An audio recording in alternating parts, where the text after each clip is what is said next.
portuguesa. Pedro Brunhosa, qual é a palavra da língua portuguesa que gosta mais? Eu gosto muito da palavra silêncio, porque, porque pela significância, não pelo som. De resto é uma palavra de origem latina e ela dá origem a palavras muito semelhantes em todo o universo, não só das línguas que têm raiz no latim, mas também da anglofonia. Mas silêncio é uma palavra bonita, porque é uma palavra que remete para o interior e que remete para um espaço, por exemplo, de literatura, e que remete também para uma questão interessante que é o silêncio entre as palavras, que é eu ainda outro dia estava a ler, por razões profissionais, para um debate com o Tom Zé, estava a ler a carta do Pero Vaz de Caminha, e é muito interessante que a carta do Pero Vaz de Caminha, como de resto toda a grande literatura, é uma carta que, se for lida em voz alta, tem silêncios que estão implícitos. E, portanto, eu gosto do silêncio enquanto conceito. E é por isso que eu gosto da palavra silêncio. Há provavelmente outras palavras que me vão fascinando ao longo do... Gosto da palavra bosque. Acho uma palavra... Tem assim uma... Tem um certo mistério. Eu não sei se a palavra bosque é uma palavra utilizada no léxico brasileiro. Por acaso não sei. É pouco, não é? É. Mas é interessante isso. Até porque a imagem que associamos a bosque não é muito própria do Brasil, não é? No sentido de frondosa, de ser algo... Exato. Algo que se associa ao Brasil. Exato. Mas não é imediato. Pois, esta realidade das mesmas palavras significarem, também de resto como a relação Inglaterra-Estados Unidos, em que a mesma palavra significa coisas diferentes. Não é? Ainda outro dia eu ouvia o Onésimo Teotónio de Almeida, um grande filósofo, dizer uma coisa curiosa: um rio para um minhoto significa, no seu universo interior, nós ao expressar uma palavra, ela imediatamente é projetada no nosso inconsciente.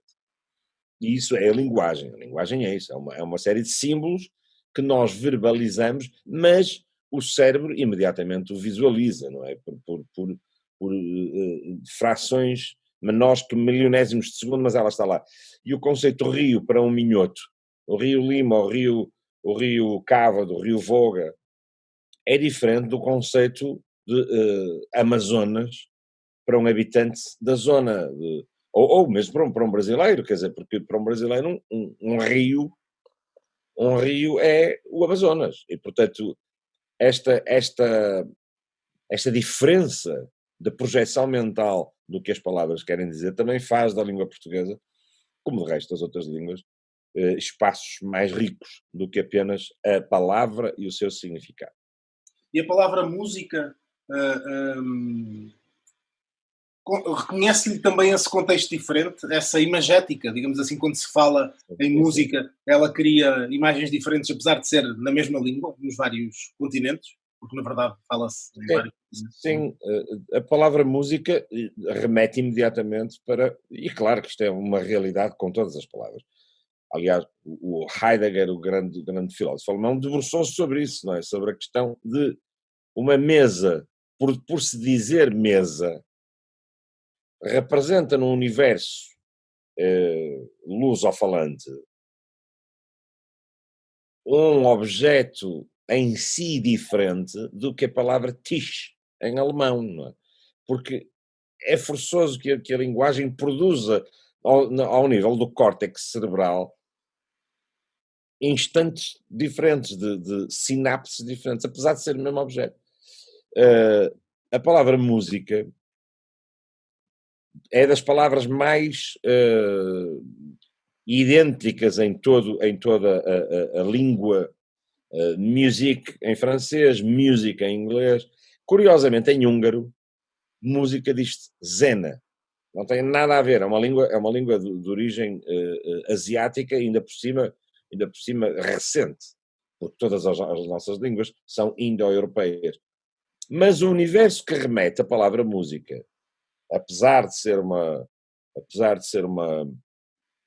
palavra idêntica em muitas latitudes, remete para músicas diferentes dentro de cada um de nós. O que é bom, porque aquilo que é música para um adolescente de 15 anos não é música para um professor universitário de 70, assim como não é música para um sertanejo de 50. É outra coisa. No entanto, não deixa de ser uma série de sons a manifestar-se imediatamente no interior. Portanto, cada qual imagina imediatamente a música que conhece e a que gosta. Indo ao nome de um álbum seu, costuma viajar muito na língua portuguesa? Ela ajuda-o a viajar também? Já lá vamos às viagens, que sei que é um apaixonado, mas... Não, a língua portuguesa quando nós lemos Machado de Assis, ou Castro Alves, ou Augusto dos Anjos, Euclides da Cunha, por exemplo, grandes autores brasileiros, o Jorge Amado, o Eurico Veríssimo, por exemplo. O universo que nos transporta... Eu recordo-me de começar a ler Jorge Amado bastante cedo, e Machado de Assis também. Ainda era adolescente, devia ter 15 anos, quando li Jorge Amado, li, aliás, de resto, o que havia disponível de Jorge Amado para ler, e depois acabei por ler toda a sua obra, felizmente.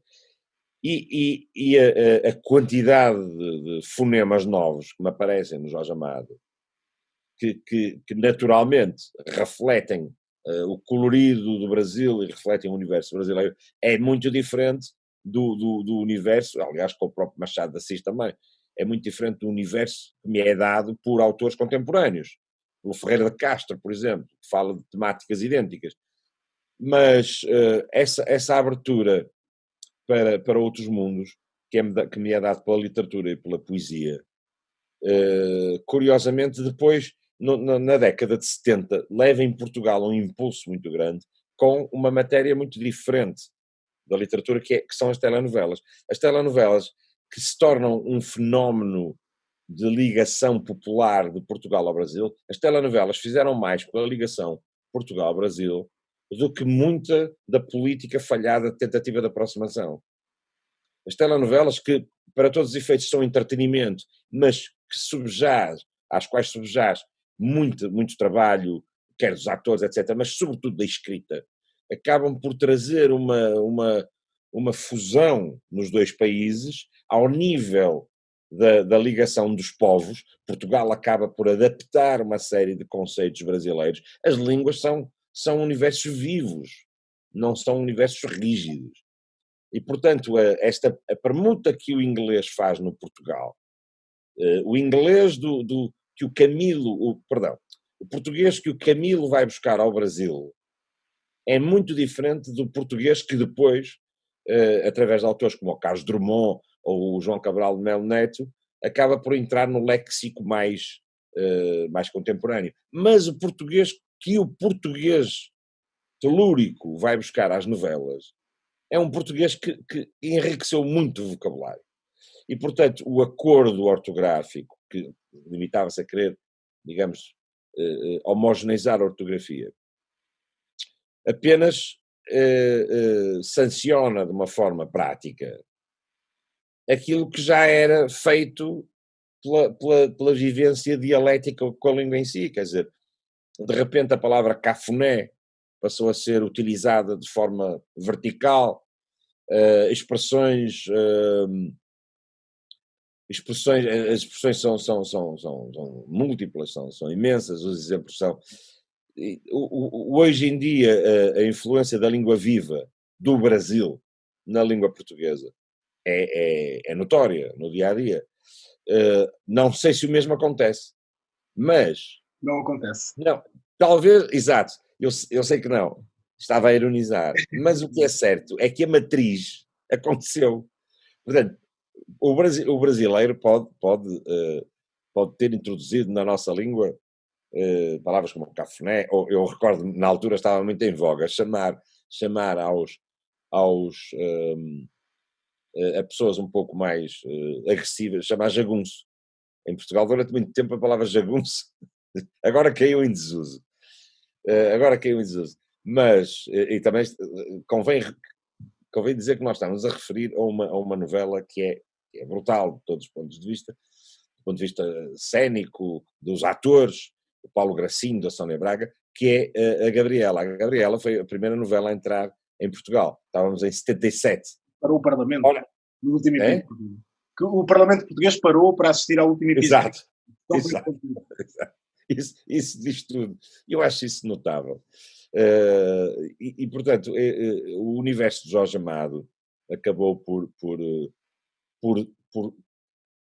ser uma porta de entrada de ouro para muitas novelas que a seguir vieram.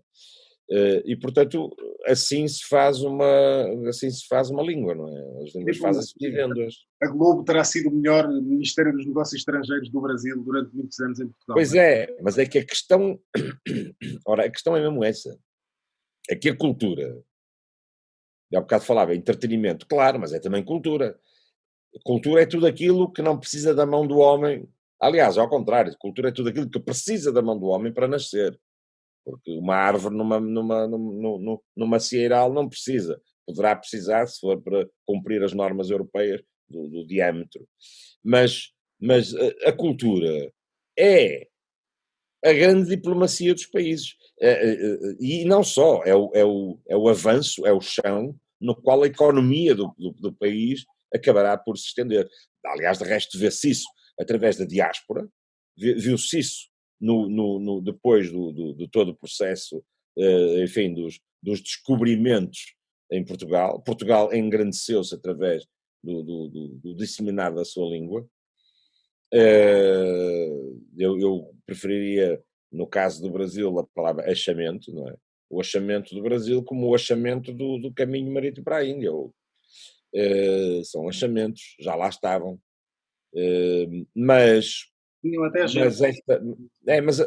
só para terminar este raciocínio, onde a cultura vai a economia. E o exemplo típico disso é o Brasil, por exemplo, nos anos 50, apesar da ditadura militar, o Brasil consegue exportar um conceito cultural sobre o qual depois aceita uma imagem, como é óbvio. A cultura projeta sempre uma imagem do país. Veja-se o caso dos Estados Unidos. As calças de ganga, as jeans, são cultura, porque é um way of life, como é cultura a Harley Davidson, porque é um way of life, mas elas são projetadas pelos Estados Unidos através, naturalmente, do cinema e de uma ideia, digamos, cool. O Brasil faz exatamente o mesmo, não é? O Brasil nos anos 50 faz isso, mas o grande responsável por essa disseminação acabou por ser a música. O Tom Jobim, o João Gilberto, a Astrud Gilberto, os tropicalistas, o Caetano, etc., fazem mais pelo Brasil do ponto de vista económico do que é possível imaginar, porque projetam do Brasil uma imagem de um território, ou tal way of life, de um território sereno, apesar de sabermos que não o é, de um território onde é tranquilo ir à praia. Eu creio que a Garota de Ipanema é talvez o objeto económico mais rentável da história da economia brasileira. Porque ao ser cantado pelo Frank Sinatra, pelo Nat King Cole, pelo Tony Bennett, acaba por sancionar o próprio Brasil. Aliás, de resto, já a Carmen Miranda tinha feito isso, não é? E, portanto, a cultura é o veículo por onde entrará depois, é uma espécie de guarda avançada da economia. E é por isso que o discurso da inutilidade da cultura é um discurso que os nacionalistas utilizam. Utilizam-no É curioso porque os nacionalistas desprezam a cultura. A cultura não serve para nada.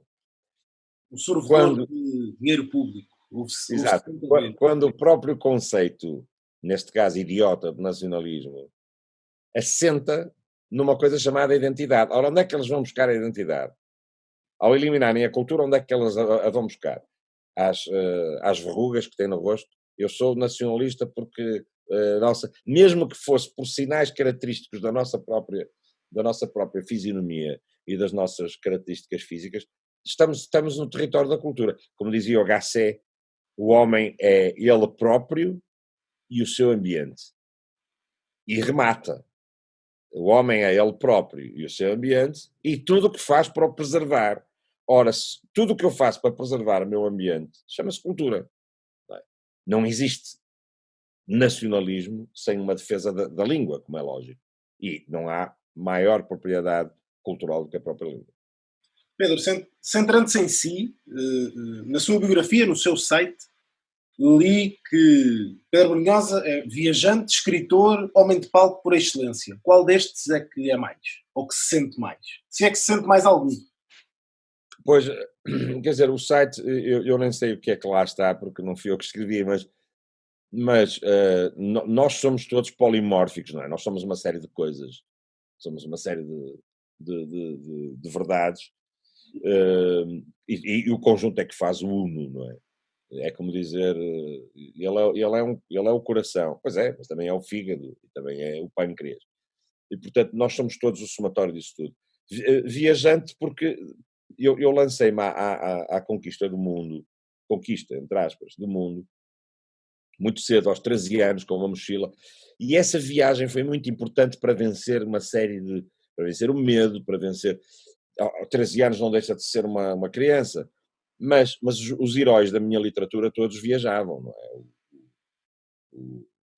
O Mark Twain, enfim, o Huckleberry Finn, o Tom Sawyer, o Robinson Crusoe, a Ilha do Tesouro, e portanto eu fui viajar para seguir os meus heróis.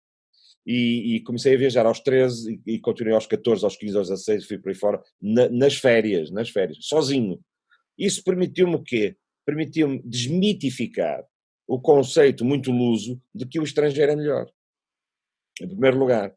E, portanto, ao viajar, eu descobri que as propriedades que eu tinha faziam de mim muito melhor a ser eu próprio. Ou seja, eu não queria ser estrangeiro. Ninguém é melhor do que ser eu próprio do que eu. E, portanto, eu era igual aos japoneses, aos dinamarqueses, aos americanos. Era igual. Era igual. Falava de igual para igual. Ora, isso aos 13 anos acabou por varrer de mim o complexo luso da deificação do estrangeiro. Portanto, eu nunca deifiquei o estrangeiro. E sempre achei que ser português era muito fixe.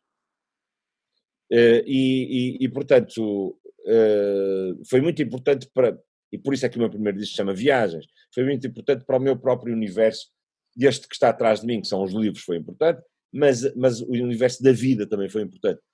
Viajar foi das coisas mais importantes. Portanto, eu acho que sou um viajante, naturalmente, sou um músico de profissão, e não sei o que é que estava a dizer mais De palco por excelência. o homem de palco, quer dizer, porque a escrita que eu faço, eu escrevo e componho, e depois o que é que faço com aquilo? Os trovadores andavam de aldeia em aldeia com alaúde a dizer as coisas e a contar o que tinham visto na aldeia anterior. O sítio onde a minha música ontologicamente existe é o palco. Não é? A minha música só existe se houver palco, porque senão é uma lucubração interior. E realmente o palco é uma... Eu que gosto muito de Shakespeare, eu gosto muito da dramaturgia de uma forma geral. Gosto muito de Shakespeare. E o Shakespeare, aquele conceito de teatro para o povo, porque era o que o Shakespeare era a novela do século XVI. Quer dizer, o Shakespeare era o sítio onde ia o povo assistir à intriga da corte e às noites de sexo e ao humor mais escabroso, com uma suplesse e com uma beleza, com uma riqueza linguística absolutamente notável. Enfim. Ora, a obra do Shakespeare lida é interessante, mas no palco a interação entre os jogos de palavras e os jogos de situações, que acaba por vir a desaguar no cinema 500 anos depois, faz desta coisa da escrita de canções e de peças de teatro, etc., um lugar de palco, não é? Portanto, o meu lugar é no palco.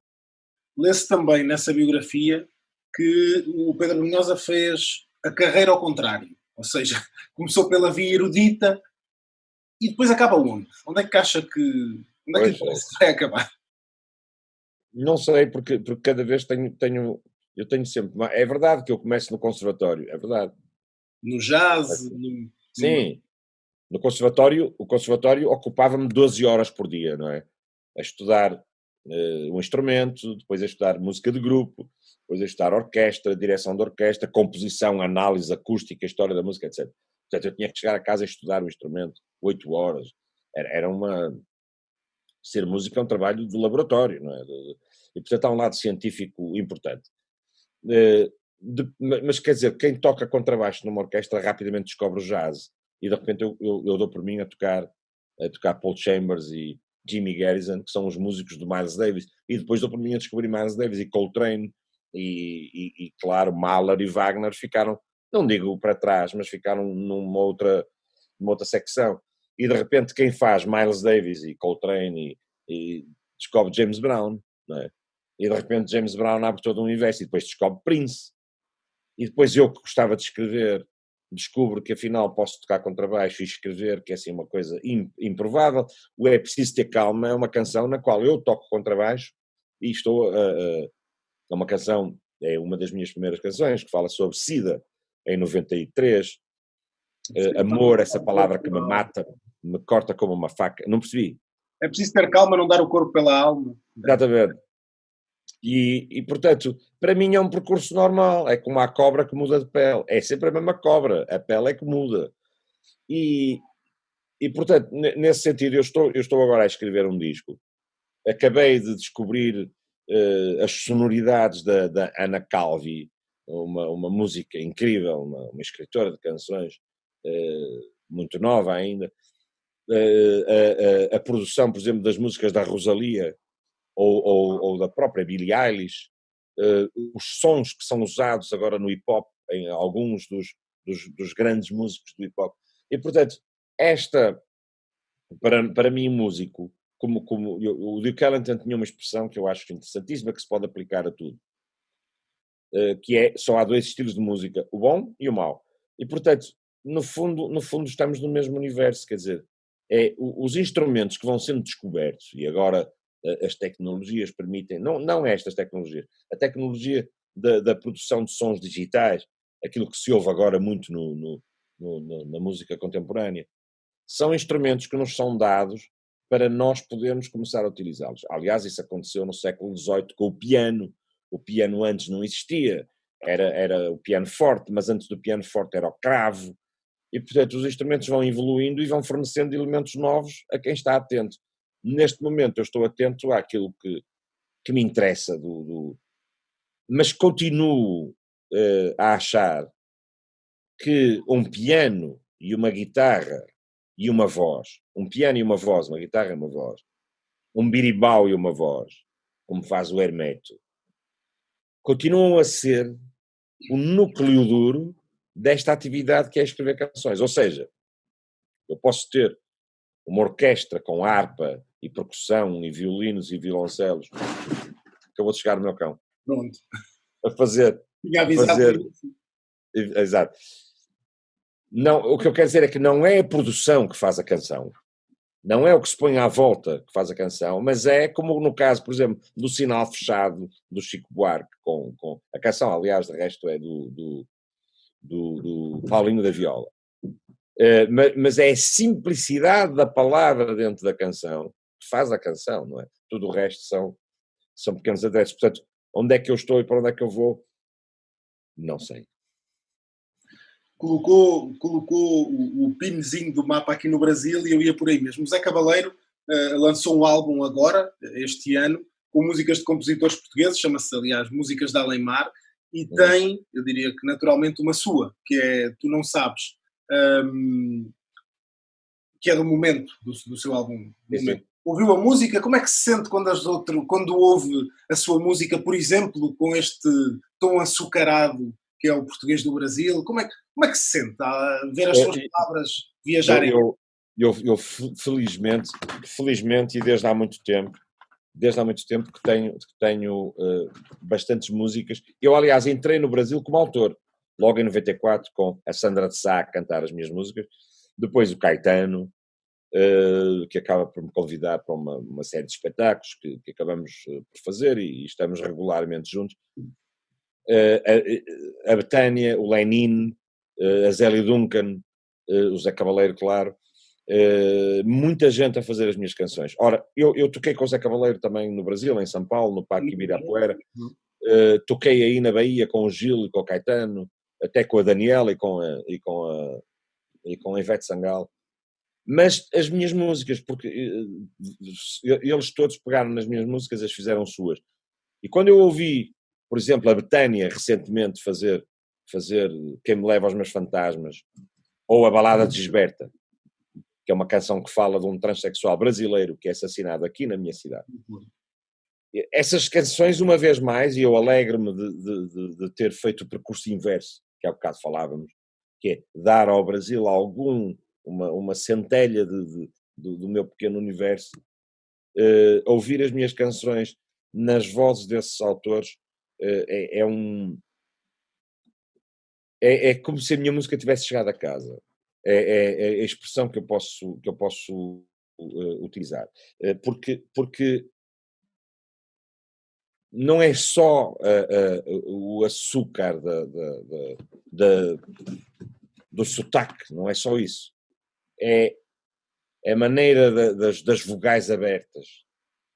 É a possibilidade que a língua portuguesa tem ao ser capturada, como diz e bem o Tom Zé, pela língua brasileira, com muita piada ele o diz.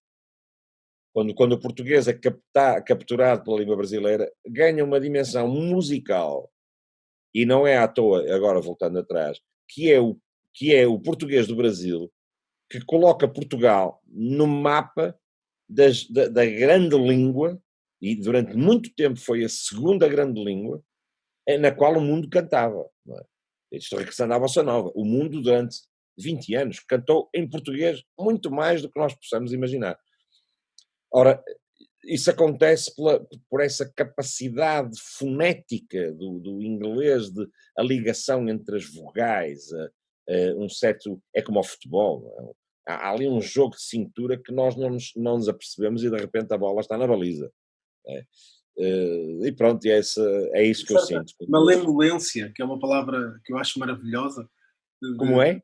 Uma certa malemolência, que é esse meio que gingar, não é? Essa coisa muito brasileira de ir levando e de repente aparece. É muito diferente. É muito diferente tocar, por exemplo, e lá está. Eu tinha tomado nota disso. Conheceu tocou. Julgo que a primeira vez que toca com Zé Cabaleira é em 98, em São Paulo. Não tenho certeza que seja no Ibirapuera, mas não sei se é esse concerto, mas é por aí. É também esse. É diferente, é muito diferente tocar para o público brasileiro, por exemplo, do que tocar para o público português, e sobretudo para o português, porque aqui acusam-nos, entre aspas, não no mau sentido, de falarmos com a boca muito fechada, se as vogais deles são abertas, as nossas são as fechadas, e por vezes torna difícil. É o sotaque português, não é? Aquilo que o Zé Saramago não gostava, mas depois rendeu-se. Quando diziam, você tem um sotaque de Portugal. E ele dizia, não, você é que tem sotaque brasileiro. Claro que tem sotaque de Portugal. Pois tem, claro. Não cai nos parentes na lama chamar sotaque à matriz, não é? A matriz também tem sotaque. É muito diferente tocar para o público brasileiro. Eu lembro-me de uma situação muito curiosa. Nós todos sabemos, aliás, reflete-se na música, nós todos sabemos a festividade que o Brasil é naturalmente, não é? Perante a maior desgraça, o Brasil reage, mas também samba, não deixa de sambar. Só agora, na pandemia, é que o sambódromo não foi ativado. E percebe-se. Mas não é porque não falta vontade, não. É porque se calhar muita gente junta a sambar não é muito bom nesta altura. Mas o povo brasileiro é naturalmente festivo. É naturalmente assim. Quer dizer, reparar bem, quando chega o primeiro português ao Brasil, o que é que ele leva? Leva um universo quase medieval.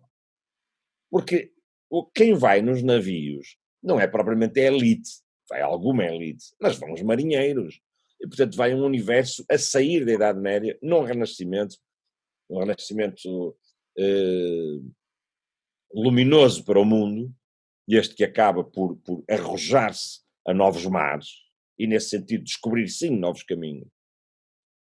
E encontra o quê? Encontra um outro universo. Aliás, a carta do Pero Vaz é brutal. Encontra um outro universo. Um universo onde, como diz o Pero Vaz de Caminha, elas andam nuas, não escondendo as suas vergonhas, e não nos parece mal.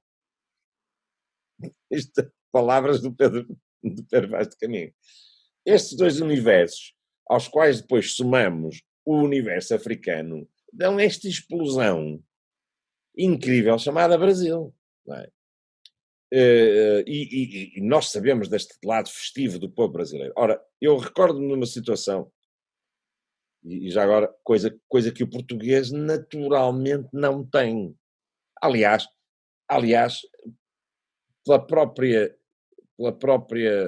muito do que a monarquia absolutista fez, e depois o Estado Novo também fizeram, foi sobretudo o feudalismo, mas que depois acaba por entrar porta dentro pelo Estado Novo durante 48 anos, foi fazer com que o povo permanecesse na miséria, com muito pouco para comer.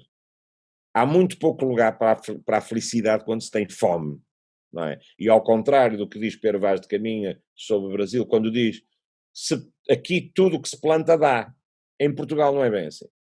E além disso, o regime feudal, e não só, não permitia a exploração do terreno que não era seu.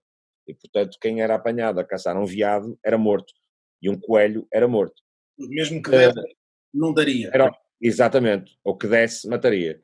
E portanto, este crescimento depois dá origem ao fado, de uma certa angústia, de uma certa melancolia interior, faz com que, e agora vou à situação que eu estava a contar, eu cheguei ao Canecão, ainda o Canecão existia, para fazer um espetáculo, eu toquei muitas vezes no Brasil e espero voltar a tocar em breve. Chego ao Canecão e o Canecão está esgotado e eu pergunto-me, mas como é que é possível? Nós não temos noção do impacto que a nossa música tem no Brasil, porque geralmente é ao contrário que acontece. E quando eu estou a entrar na sala, no Canecão, estou a subir para o palco, e antes de eu ter tocado um acorde sequer, já a sala inteira estava de pé a dançar. Já estava tudo a balançar. Não, já estava a tocar uns acordes, talvez não posso mais, provavelmente. Ora, esta reação é típica. Portanto, sempre foi assim. O meu último concerto no Brasil foi em Porto Alegre, mas fiz em Curitiba,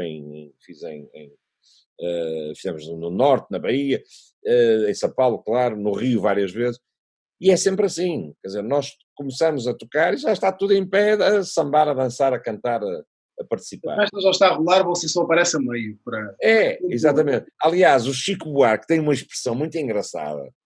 O Chico diz uma coisa muito curiosa, que é, ele vai tocar à Argentina, no Teatro Colón, e tem um DVD sobre isso. Vai tocar à Argentina e diz, eu prefiro tocar, claro que há aqui uma certa dose de ironia, mas eu percebo, quando ele diz, eu prefiro tocar aqui, porquê? Porque como as pessoas não conhecem totalmente as minhas letras, nem as minhas músicas, nós no palco temos que piar fino, não é? Porque se alguém... O excesso de confiança, para quem está no palco, é mau. Porque quando um músico chega ao palco, já está toda a gente a dançar e a sambar, relaxa, não é? Posso fazer o que quiser.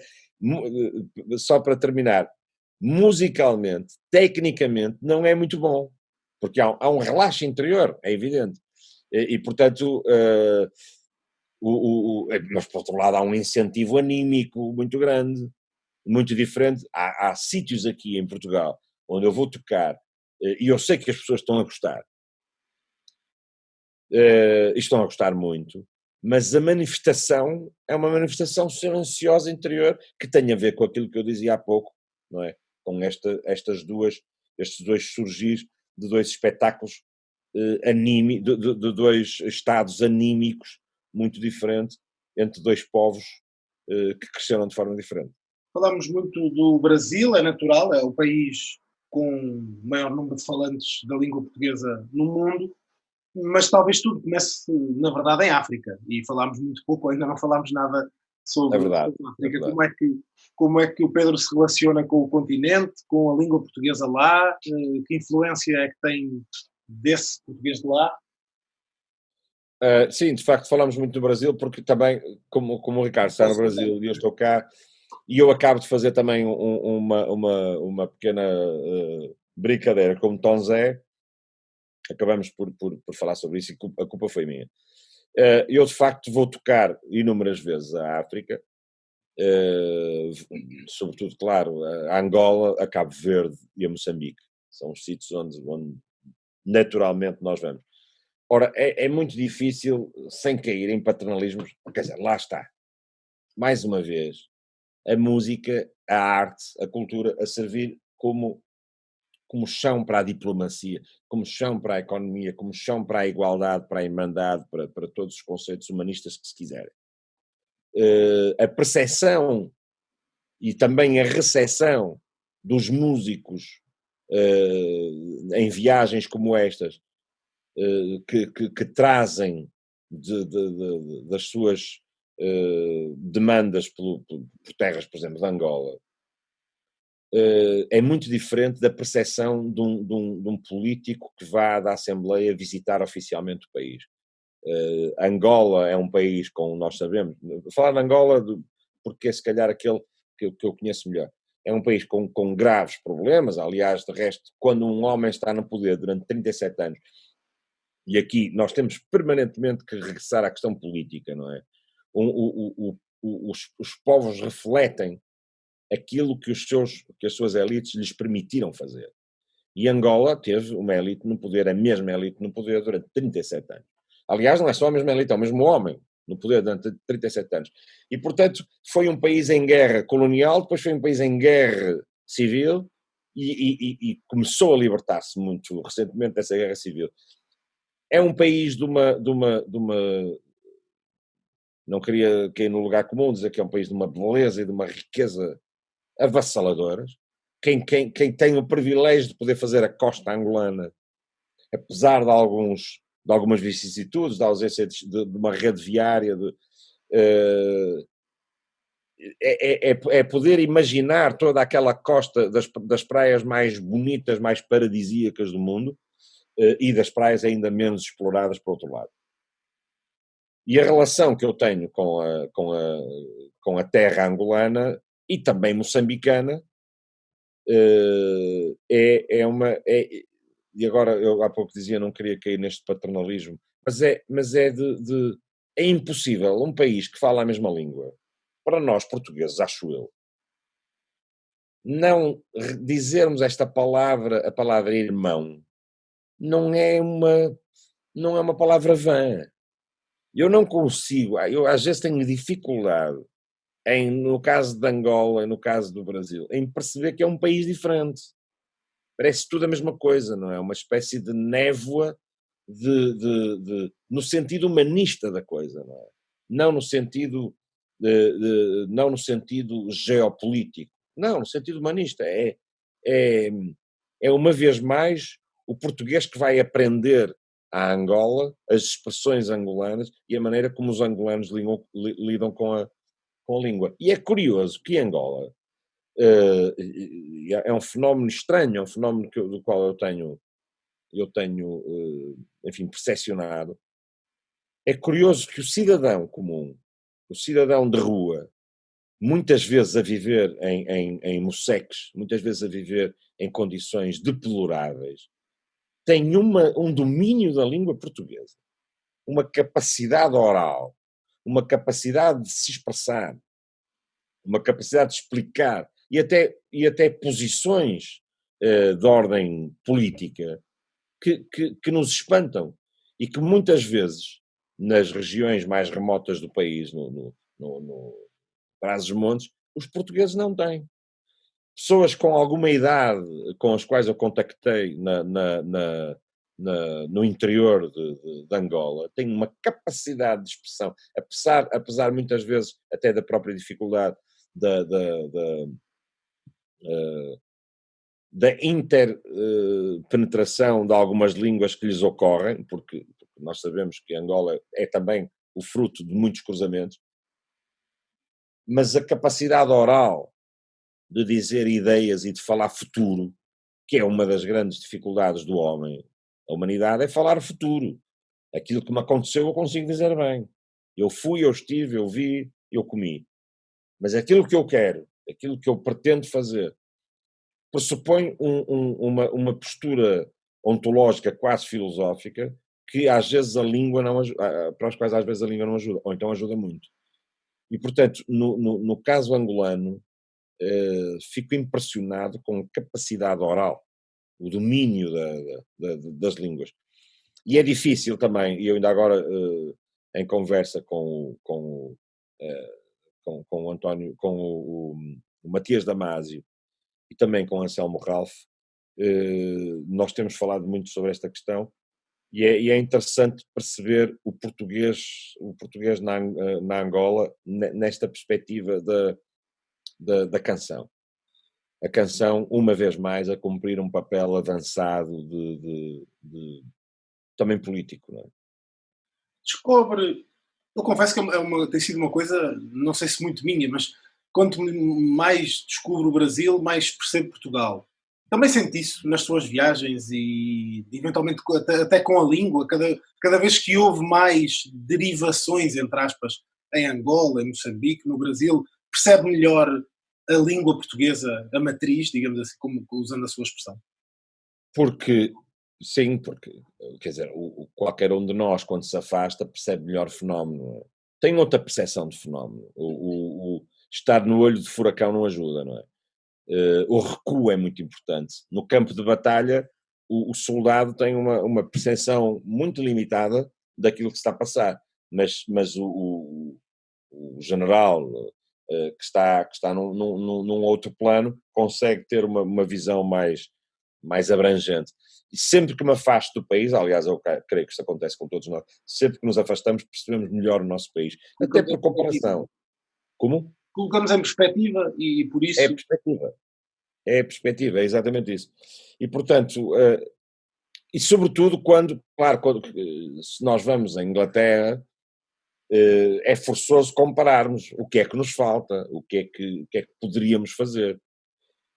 É forçoso, é uma perspectiva. Mas estar num país onde a lusofonia é a língua mãe, dá-nos outra perspectiva, que é a perspectiva de, afinal, isto explica muito sobre o meu país, até pelo próprio comportamento, não é? Era essa fase histórica que eu dizia, por vezes descobri algumas coisas da história de Portugal passando por situações aqui. Então é por isto que nós falamos isto desta maneira. Coisas que não me ocorriam em Portugal, por exemplo, nem sempre me aconteciam de uma forma tão prática em Portugal, quando vivia em Portugal. Sim, é isso, é vermos, no fundo é vermos o resultado daquilo que vamos fazendo, não é? E também por devolução, também acontece. E é muito curioso. É por isso que é interessante os encontros de literatura, e agora regressando ao Brasil. Não falámos de Cabo Verde. Cabo Verde, onde eu estive muito tempo, na cidade da Praia, na ilha de São Vicente, na ilha de Satatão, a trabalhar. Aliás, havia eu fiz um projeto chamado Casa da Música do Atlântico, que era uma casa da música, com auditório, mas com escola de música também, que tinha por missão recolher meninos de rua e trabalhar com eles, muito à imagem do que é feito na Bahia, em algumas frentes. Infelizmente, isto era um projeto apadrinhado pelas presidências do presidente Lula, do presidente Jorge Sampaio e do presidente Pedro Pires. Infelizmente, encalhou no plano político, apesar de já termos terreno na ilha de São Vicente, na praia da Lajinha. Encalhou depois no plano político e foi pena não ter avançado. Mas eu tenho uma relação muito próxima com Cabo Verde, com a diáspora musical de Cabo Verde, toquei muitas vezes lá, e tenho um imenso amor àquela terra, amor de ler o Germano de Almeida, por exemplo, e depois circular ali na praça, é perceber, aliás, o ler os autores, o ler os autores e depois ir ao país é notável. Eu recordo-me quando as minhas primeiras vezes no Brasil, as imagens que eu levava do universo, lá está, uma vez mais, do Jorge Amado ou do Machado de Assis, tudo aquilo de repente faz sentido. Parece que eu já conhecia aquilo. Não é? As cores, os odores. Já sabia. Como é que era, mais ou menos, não é? Já sabia como é. Pois, já sei. Mas a literatura tem de facto essa... e uma vez mais este entendermos a nós próprios através do outro, não é? Quer dizer, no fundo eu que tenho 2 irmãos, infelizmente um já morreu, conhecia-me melhor a mim na presença deles, não é? Porque há entre os irmãos uma ligação silenciosa, não é, uma vez mais, a palavra silêncio. Há uma ligação silenciosa que não é preciso ser dita, não é necessário ser dita. Ela existe, ela é, e é sobretudo, ela representa, ela é representada.